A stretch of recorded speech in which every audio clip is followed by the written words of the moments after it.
Ladies and gentlemen, the President of the United States.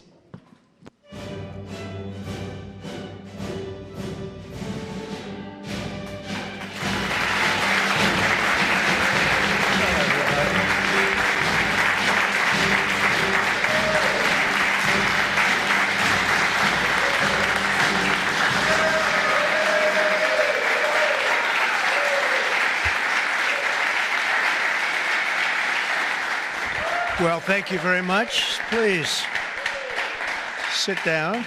Please, thank you. We have a lot of great political leaders, and the biggest political leaders around, I guess you could say, but by far much bigger are the business leaders. It's not even close. I say that to my friends, the politicians. You have the greatest business leaders in the world here, so it's an honor. And this week we're celebrating the most successful first 100 days of any administration in American history. We're thrilled to welcome to the White House dozens of the world top leaders of all kinds, but in particular business leaders. And since the election, the companies represented in this room have collectively announced more than $2 trillion in new investments, and we have a total of close to $8 trillion all told. And there's never been anything like that in this country. We've never had anything close. I would say if you looked at the last administration, probably for 4 years they did maybe less than one, and we've done almost 8. I would say we'll be above 8 in a period of 2 months. So something happened. I think two things happened. November 5th happened, and November 5th gave you tariffs, intelligently used tariffs and various other forms of incentive. But it's really amazing. There's never been, I don't think there's ever been anything like this anywhere in the world. Together, we're going to bring back the most beautiful words. I always say made in the USA, the most beautiful words. We're going to have made in the USA like we haven't had before in a long time. In addition to the business leaders whose companies I will mention in just a moment, we have some great people, great senators. Marcia, where are you? Where are you, Martha? Marcia, thank you very much. Marcia Blackburn, Bill Cassidy. Bill, thank you, Bill. Ashley Moody. Ashley, thank you. And John Husted. John, thank you very much. And Representatives Byron Donalds, Buddy Carter, Rob Whitman, Mark Alford, Mike Rogers, Richard Hudson, and Abe Hamadeh. Thank you all very much.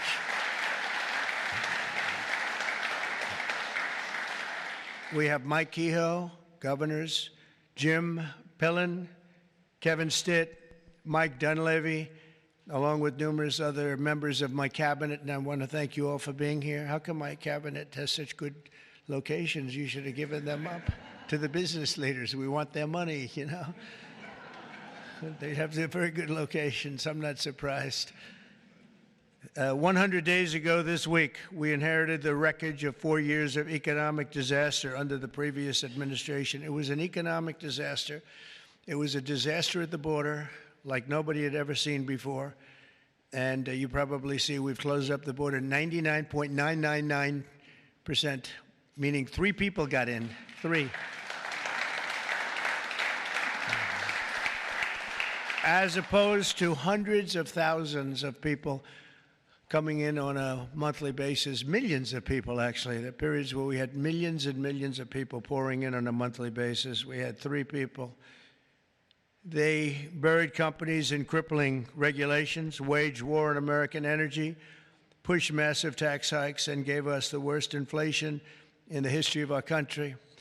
In Biden's final year, the United States had the worst trade deficit ever recorded, and we lost 106,000 manufacturing jobs. Other than that, he's done a fantastic job. But now all that is changing, and all that's changing very fast because we finally have the president who wants to put our country first. You have a president who believes in America first.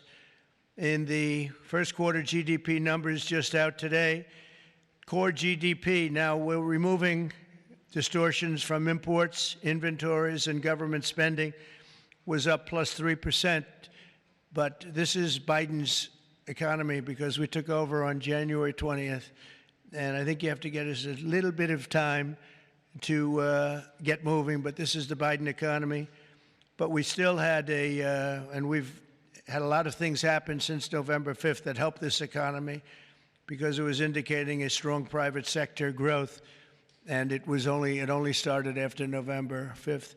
The private sector started really heating up after the election. Even though I wasn't there, people knew what we were going to be doing, and the private sector growth was actually very good.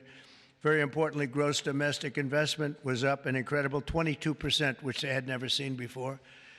Every new investment, every new factory, and every new job created is a sign of strength in the American economy and a declaration of confidence in America's future. We really do. We've never seen anything like this. Even Samsung, whose name isn't mentioned here, but I heard that they announced this morning that they're going to be building a very big plant because they want to be able to beat the tariffs. It's the only way to beat them. The entire Trump economic agenda is about making it easier to do business in America, to create jobs in America, to hire American workers, and to build your factories here in America, not in China or any other country.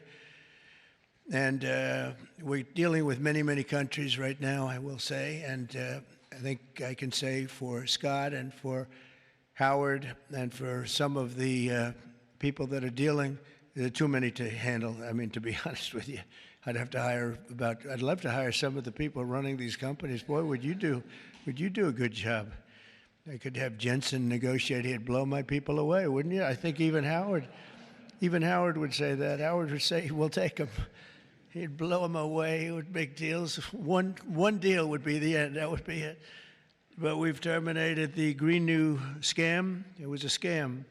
And halted tens of billions of dollars of money, wasteful deficit spending. It was like throwing money right out the window. And in the coming weeks, we'll pass the largest tax cuts in American history. And I think even more so, we'll be doing things for business like you've never seen before. You saw it in a little smaller version at the beginning of our last term. You know, we had the most successful 4 years that any president has ever had. The stock market was up 88%. The other markets were up almost 100%. And that's despite COVID and all the crazy things happening. But we had a tremendous 4 years. We've given credit for that, actually. But our big, beautiful bill, as I call it, our big, beautiful bill, we may name it that, actually, will include 100% expensing retroactive to January 20th. So that's all the way back to just about the beginning of the year. So expensing 1 year, you take a deduction 1 year, so you can build your factories right now, essentially almost tax-free, if you think about it.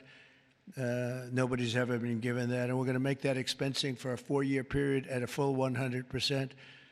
So last time we made it 1 year, and you had deductions. You'd go from 100% to 80 to 60 to 40 to 20 to Zippo.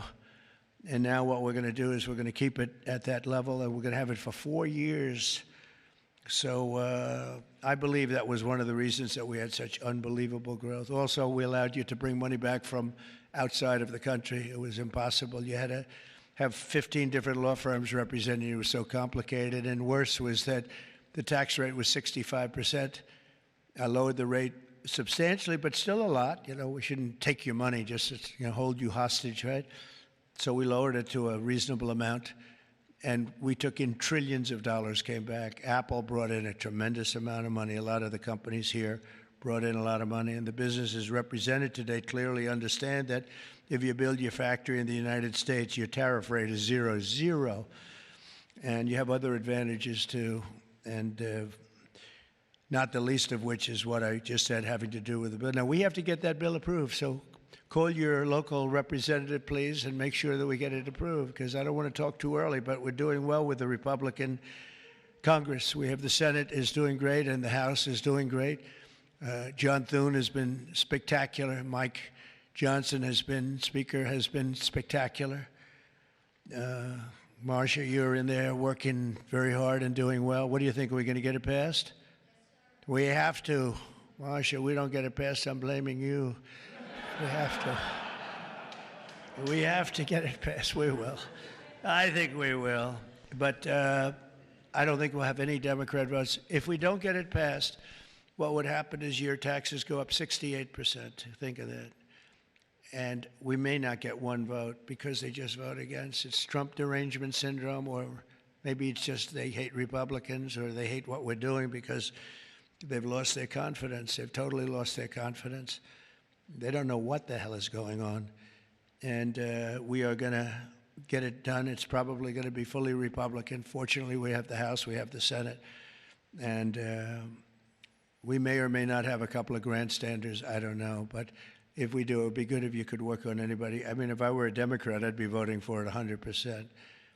Because I think it's very dangerous politically not to vote for it. Think of it, your taxes go up almost 68%. So, but it looks like we're in good shape, I think, and hopefully we'll get it approved. It'll be the biggest bill ever approved in the history of our country, and it'll be the biggest tax cut ever approved in the history of our country. And in addition to that, regulations, which I'm doing in and outside of the bill, will be as big or bigger than we did last time. We have the record for regulation cuts in the 4 years.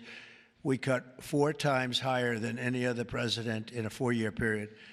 And we're talking about 8 years and 2-term presidents. We're 4 times higher than any other president in terms of regulation cuts.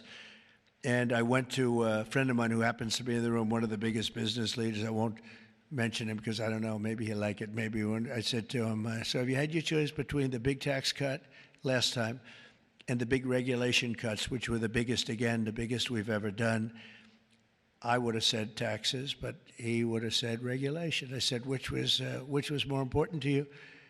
And he said, if I could only have one, yeah, if you could only have one, he said, most important would have been regulation. The regulation was more important than the tax cut. And I mean, we cut your taxes from almost 40% down to 21%. Now we're bringing your taxes down from 21% to 15% if you build your product, make your product in the USA. So if you make it in the USA, those chips, those beautiful chips, we'll make those suckers in the USA, and you're going to be all the way down to 15%. And I think there's never been anything like it. So now we're at the lowest scale for a large country, by far the lowest scale. Our pro-jobs, pro-American economic policies are a major reason that businesses around the world have announced $5 trillion of investment since November 5th, and now we think it's up to plus 8 trillion, and they're really coming in. They're really coming in fast. Some of them don't bother calling us. Some of them don't even want meetings. They just start their plants and start their factories. I want to express my tremendous appreciation to the business leaders here. You are really an amazing group. This is a who's who. I don't want to say, there's an expression if something ever went off, the entire industry would be wiped out, but I won't say that. I want to think very positively, and that could never happen here, could it? But I want to congratulate you all on your incredible success and accomplishments. You've been amazing. You're the biggest and the best. So I'd like to introduce some of you, President and CEO of Hyundai, Jose Munoz. Jose, thank you very much. Fantastic. Jose is investing $21 billion, including $5.8 billion for a new steel plant in Louisiana, which is a beauty. I saw a picture of it, which is going to create at least 1,500 jobs, just the plant alone. Thank you very much, Jose. Beautiful. Chairman and CEO of Global Shipping Giant CMA, CGM, Rudolph Sadeh. Thank you, Rudolph. Thank you very much. Fantastic. Investing $20 billion in creating 10,000 new jobs at least. Thank you very much. That's fantastic. You'll be very happy. President and CEO of Toyota North America, Ted Ogawa, investing $88 billion. Where's Ted? That's fantastic. Thank you, Ted. That's fantastic. Ted's investing $88 million for car production at its West Virginia factory, which is a beauty. I've seen it, actually. Congratulations. Thank you very much for being here, Ted. Co-founder and CEO of Anduril, Brian Schimpf. Oh, Brian. Thank you, Brian. He's investing $1 billion for a new manufacturing facility in Ohio and display. Next to me is their 125-pound Roadrunner drone. Where is that little sucker? Where is it? Which is that? Whoa. That's a nasty-looking thing. That's a nasty. I look up there when I'm having dinner outside. I used to look up and see the moon. Isn't it beautiful? Now you see the moon, but you see drones all over the place. And I say, let's get the hell out of here. That's a good one, isn't it, huh? I can see it. CEO of Worldwide Amazon Stores, Doug Harrington. Thank you very much. Thank you, Doug, very much. Investing $4 billion this year alone, and I know they said they're going to be investing a lot over the next 2 years. We appreciate it very much. Thank you, and say hello to everybody. CEO of Venture Global, Mike Sable. Mike, thank you very much, Mike. Investing $18 billion in liquefied natural gas expansion in Louisiana. That's going to work out good. Thank you very much. President and CEO of Siemens USA, big company, Barbara Humpton. Thank you, Barbara. Thank you very much. Investing $285 million. Executive Global Chairman of Pratt Industries, friend of mine, Anthony Pratt. He's investing $5 billion. Thank you. Thank you, Anthony. I read a report today he's the richest man in Australia, but who the hell knows? Do you think you're the richest man in Australia? Close. I don't like to put you on the spot like that, Anthony, but that's pretty good. Thank you very much. That's great. $5 billion. Founder and CEO, Chobani Hamde Oleaka. Where are you? Thank you very much. Investing $1.2 billion. Thank you very much. CEO of Bell Brands USA, Yvonne Girard. Yvonne, thank you very much.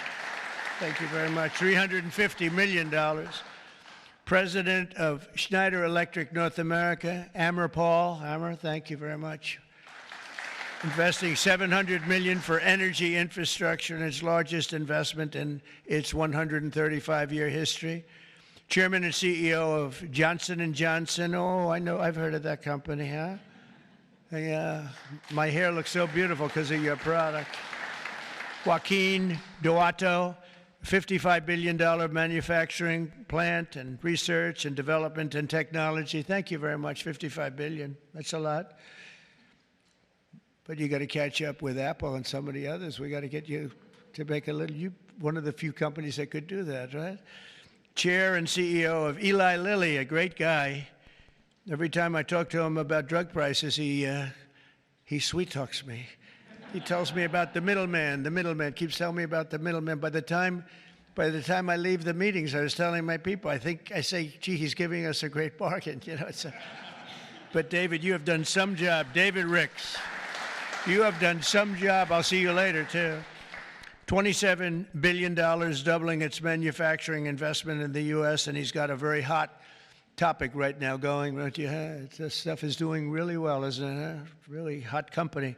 Thank you very much, David. CEO of Novartis, Vas Narasimhan, and that's $23 billion. Thank you. Thank you very much. Thank you, Vas. CEO of Genentech, Ashley Mugargi, $50 billion. Whoa, that's a lot of money. Good, thank you, Ashley. That's a big one. CEO of AbbVie, Rob Michael, $10 billion. Thank you very much. Thank you, good company. President and CEO of Thermo Fisher, Mark Casper, $2 billion. Thank you, Mark, very much. Chairman and CEO of Merck, great company, Rob Davis, $9 billion. Thank you very much, Rob. Chairman and CEO of Abbott, Robert Ford, $500 million. Thank you, Robert. Chairman and CEO of a company called IBM.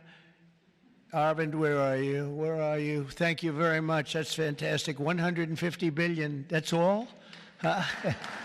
That's great. Thank you very much. You've done a great job. You've done a great job with that company, too, I'll tell you.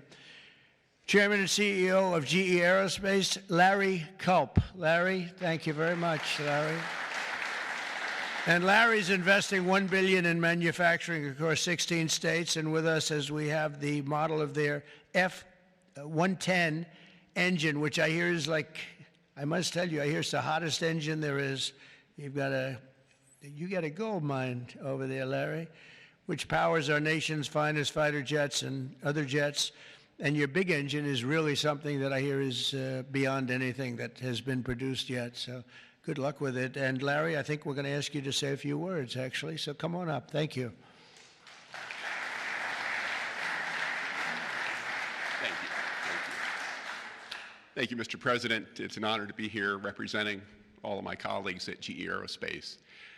We are today 125 years old, but we are inventing the future of flight. Today, we power 3/4 of the world's commercial airlines and nearly 2/3 of the U.S. military combat jets and helicopters. So what you see here with the F-110 powers 70% of the newest Air Force F-15s and the F-16s. I know you were in Michigan just yesterday. Yeah. This is the engine that will be under wing on the F-15EX Eagle II that the Michigan Air National Guard will soon be flying.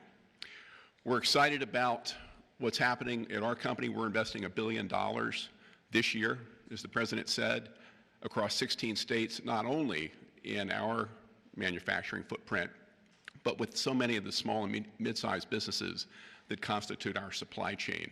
There's a lot happening. We're excited about it. Mr. President, thank you for what you're doing, not only to revitalize U.S. manufacturing, but helping ensure that the U.S. aerospace industry, one of our biggest net exporters, continues to lead the world in innovation. Thank you. Thank you. Great job. And he has done a really great job. You took over a slightly troubled company, and now you've made it hot as a pistol. So that's really an amazing job you've done in a short period of time. Also with us is Chairman and CEO of SoftBank, Masa. Where's Masa? Masa, come on up here, Masa. Masa has pledged $200 billion plus another $500 billion with Oracle and OpenAI for a total of $700 billion. Thank you, Masa. Come on up, please.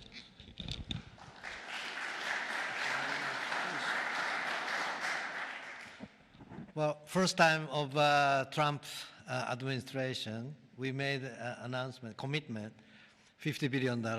We delivered $70 billion over 4 years last time. This time, I tried to commit $100 billion, and President Trump said, "Oh, Masa, go for more." so we did that $200 billion commitment, and then right after that, we SoftBank, OpenAI, Oracle, and MGX together, we announced $500 billion investment. This is the largest investment for infrastructure in the United States, investment. And I think this is more than the scale. The importance is this is the largest infrastructure for the AI, which is the future of mankind, I believe. It's going to change every industry, every way of how our mankind's lifestyle of the future. I am committed. U.S. is the center of innovation. U.S. must continue the leadership of AI. Thank you very much. Thank you.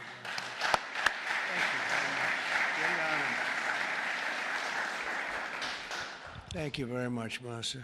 Been a friend of mine for a long time. These guys are mover. We got to say, you are really something. It's great. We appreciate it too. It's great spirit, great genius. Tim Cook from Apple is pledging, not only pledging, is committed to $500 billion. They're going to build plants all over the country, 7 or 8 different states. They've already started. And so I want to thank Tim. That's such a big investment for somebody that, had them pretty much in one location, as you know.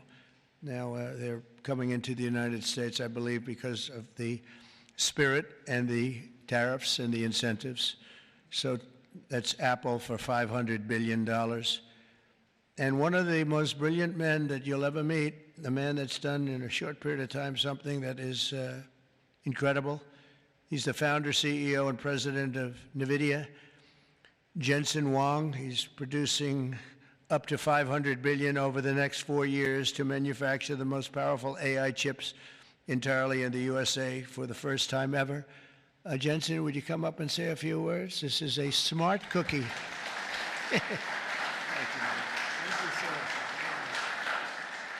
Thank you, Mr. President.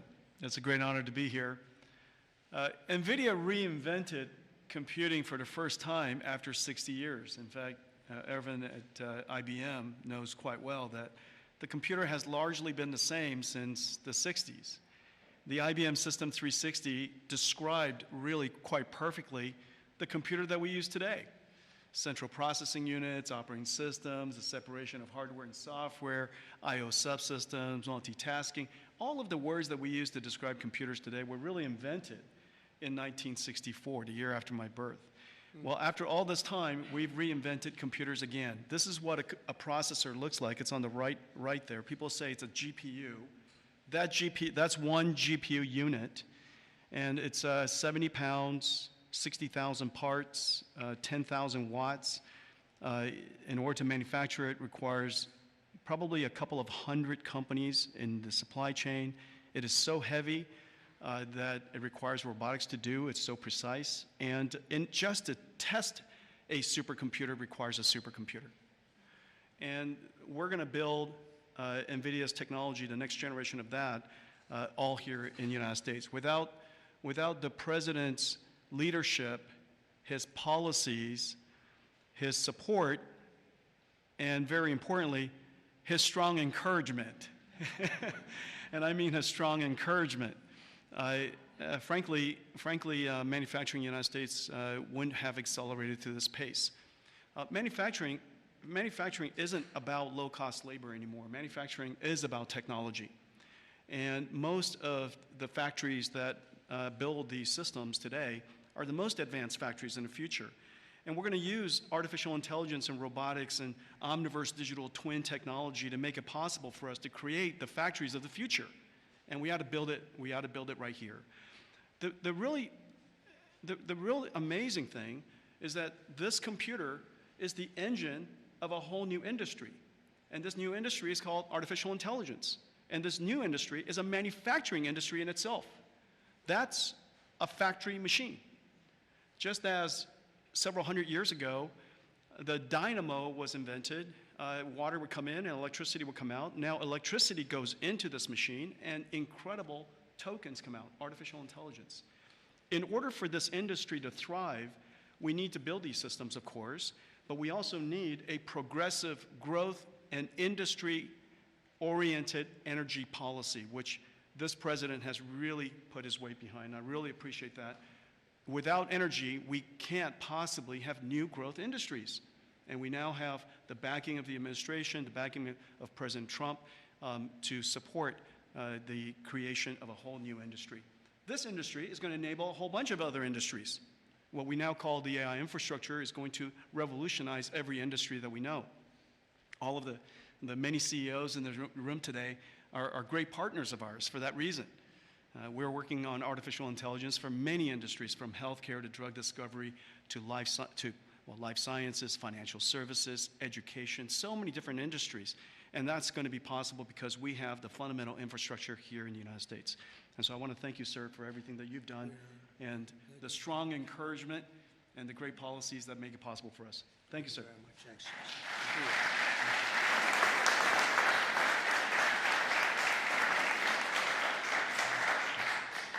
Another brilliant man. You know, we have brilliant people here, and we like brilliant people, actually, but we have a lot of brilliant people in this group, and it's an honor to be with you. Past 100 days have been fighting to reclaim our jobs and bring our country back to a level that it's never seen before, and again renew the American dream, which is what we're doing.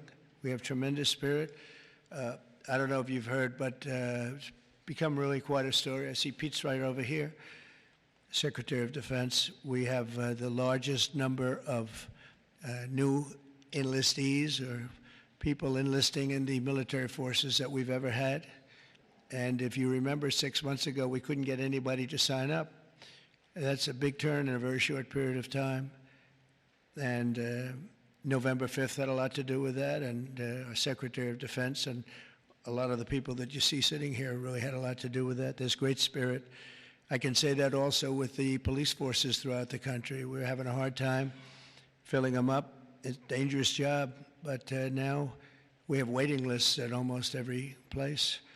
And that's an amazing accomplishment when you think. It's amazing.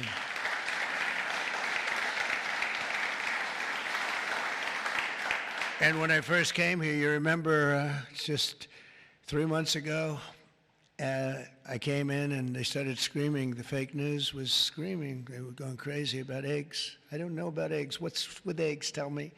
They said, their cost is up 50%, and you won't have them for Easter. I said, well, I'll have to get onto it, but this isn't my problem. This is Biden's problem. I've only been here for 4 days. They're screaming at me about eggs like it was my fault. I just got here. Didn't know anything about it. We got it taken care of, and eggs dropped 87% in the last short period of time, and everybody had eggs for Easter. In fact, we had a big Easter egg hunt on the lawns. We had 48,000 people actually came. And we had a lot of eggs. I don't know how many, but there were a lot. We didn't use plastic. They said, could you use plastic eggs? This is in early January. And I see our Secretary of Agriculture is here. Would you stand up? You did a great job. You got me out of a lot of trouble. Brooke Rollins. She got me out of a lot because they were trying to blame me for eggs, and I didn't know anything about it yet. Explain it to me. But we had plenty of eggs, Brooke, right, for Easter. There was no dearth. And we have another man in the audience who's maybe the most important man in the room because he's the head of the Environmental Protection Agency, meaning he's the one that approves all your plants. And when Jensen and some of the others came in about numerous of the others, especially having to do with AI, they came in, I learned a lot. Number one, I learned we need double the electricity that we have right now for the whole country, and really more than that. I mean, 2 times would be even better. It was like unlimited thirst for electricity. And at first I said, you know, how's that possible? But that's, whatever it is, it's possible. That machine that you say you can barely lift is, I guess, it sucks up a lot of energy. But we need more than double what we have right now. So you take all of the energy, even the energy in this beautiful, incredible, is this the greatest? I mean, no matter, I don't care where you come from with your $50 billion plant, the White House is the White House, right? You got to see in the Oval Office. If you want to take a trip down to the Oval Office, any of you come down with me, I'll show you a beautiful office. It'll blow your beautiful offices away. They'll stop and they'll say, for a lot of other reasons, but it's a beautiful place. And if you want to, I'm serious, you can do that. But I told Jensen, I told Tim, I told everybody that's building these very big, incredible plants, really plants of the future, they were talking about hooking into the grid. I said, well, you know, the grid is old, and it's subject to mishap. Things can happen, including storms and much worse than storms. And if you want, I'll let you build your own utility plant, your own electric plant along with your building. You can build it inside of the plant or you can build it outside of the plant. And I went to Lee Zeldin right here and I said, Lee, we got to get fast approvals for these people. You know, they're going to do the best job. They're going to have the best engineers, the best everything. We'd like to have them build their electric for them. They don't have to go outside. You become a utility. You become a great producer of electric, and if you have any extra, you put it back into the grid if you want, or you sell it back in. But you're going to be able to build, so this way we don't have to worry about, do we have enough? Because if you look at California, they have brownouts, blackouts, and everything else. They don't know what the hell they're doing. Governor doesn't have a clue. But the last thing you want to do is be hooking up to the California grid so that we can go in and you'll say, gee, we have to close down the factory for a couple of days. We have a little brownout going on. So you're going to be able to build your own plant and produce as much electric as your beautiful heart's desire. And that'll be something that nobody's done before. And we're going to ask Lee to get those approved very quickly. And he'll get it approved before you can even imagine. He's great. He's great. He knows the difference. You know, you can take years to get those approved. I would say previous to us, it would be years and years. Or you could take weeks to get them approved, and it'll be just as good. But they don't play games, and they're going to get it done, and they'll get it done very quickly. So that's going to be a big help because you're going to have unlimited energy, unlimited electricity. And I think it's going to really, we want to stay number one. We're number one right now by a lot. I will say this, if I didn't get elected, I would say get out of the AI business fast. Get out of all business fast, probably. Maybe get out of the country fast, because this country was heading in the wrong direction, but now it's heading in the right direction. I think it's the most consequential 100 days in the history of our country in certain ways.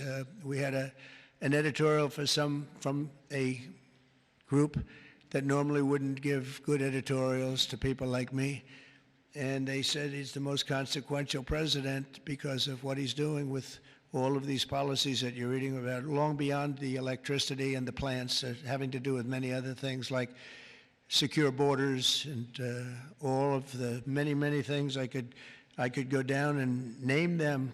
We're gonna be getting tremendous amounts of drug and pharmaceutical companies going to be pouring into the country. They're going to have to. They're going to have to, and we're going to give them a lot of time to do it, but after that, there's going to be a tariff wall put up, and they won't be happy about it, but they'll be happy if they start building right now. Right now, it's going to be build, and after a certain period of time, it's going to get tougher, tougher, tougher, and then it's going to be real hard to do business in this country. So for the pharmaceutical companies, chip companies, a lot of different companies, we're all set to really grow. Groceries are down. The grocery prices are down. Gasoline prices are down. We had some gasoline selling for $1.98 a gallon just recently in 3 different states over the last 2 days. It was at $4, and it was higher than that in some places. It was over $5. We have it way down. Energy prices are down all over the country. Mortgage rates are actually down slightly, even though I have a guy in the Fed that I'm not a huge fan of, but that's all right. These are minor details. Don't tell him I said that, please. As the cameras rock and roll back there. No, he should reduce interest rates. I think I understand interest a lot better than him because I've had to really use interest rates. But we should have interest rates go down. It would be positive, but it's not going to matter that much because ultimately, what we're creating has much more to do with other things than it does just pure interest rates. But it would be nice for people wanting to buy homes and things. The prescription drug prices just saw the largest monthly decline ever recorded. So, David, I'm having a little bit of an impact, at least on you, as I just browbeat. I browbeat this guy, and he's got he looks like he's 25 years old. He has this massive company, Eli Lilly, and it has no impact on him whatsoever. But I just see this number just came out. It's the largest monthly decline ever recorded. Yeah, but it's probably about 2%. You know, they did that to make me feel a little bit better.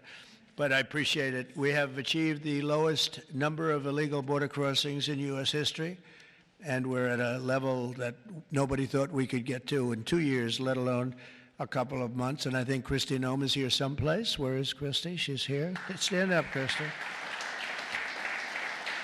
And Tom Homan. And I see Linda. Stand up, Linda. You are doing so good. Education. We're bringing education back to the States, where it belongs. And she's been incredible. She's very upset with Harvard. They have $53 billion in a fund, and yet they want more grants. And it looks like we're not going to be giving them any more grants, right, Linda? And, you know, a grant is at our discretion, and they're really not behaving well, so it's too bad. But our country is roaring like never before. Nobody's ever really seen anything like this. And again, the big thing is whether it's $8 trillion or even more than that, by the end of the year, it could be a number that would be, I think it's already, there's never been anything like it, but this is in a period of a couple of months. I think by the end of the year, the numbers will be just staggering. It's really going to be something very special, and I'm very honored to be with you. And I'd ask if anybody has any questions, please. This is your time. This is your time. You'll be live on television, all the fake news back there. Now that'll keep them down, right? That's the way to keep them down, unless they're bad people, in which case, unless they want to make some news.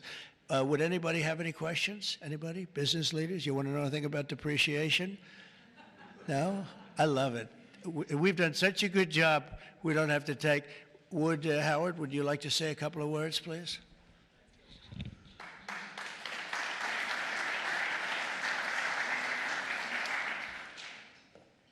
The president talks about $8 trillion coming into America. And there's only one reason it's coming in. It's because he's finally set an industrial policy for the United States of America. We are the greatest economy in the world. We finally have a president who understands that we need to reindustrialize. We need to be made in America, made in the USA. And you feel it. You feel it with these leaders. You feel it across all your peers. Everyone feels it. It's coming back to America, and we are going to be rocking. So thank you, sir. Great job. Great job. So thank you very much, everybody. And for the business leaders, if any of you would like to come down to the Oval and say hello, if you've never seen it, if you have seen it, just go home and enjoy your lives, count your money. But if you'd like to come down, I'm heading down there now. And again, thank you very much, everybody. Pam, you're doing a fantastic job. You're doing a fantastic job. Thank you very much. Thank you, everybody. Thank you.